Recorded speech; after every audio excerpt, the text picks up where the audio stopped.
How to find hidden apps on your Samsung phone. This tutorial shows you how to locate any apps that have been hidden from your home screen and app drawer on your Android device. First, go to your home screen on your Android device. After that, pinch in on the screen with two fingers or long press on any empty space on the home screen. From there, a menu will appear at the bottom of the screen with several options. At this point, tap on Settings at the bottom right corner to open your home screen settings.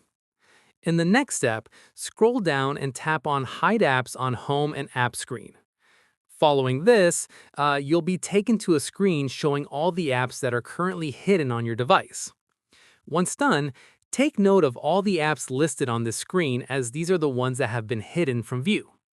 From here, tap on any app you want to unhide to deselect it from the hidden list.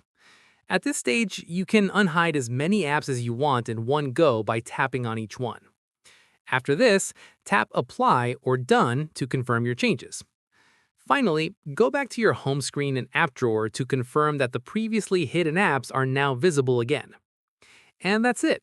If this Samsung guide helped you find and unhide apps on your device, give it a like, subscribe for more Android tutorials, and tap the bell icon for updates. See you in the next one.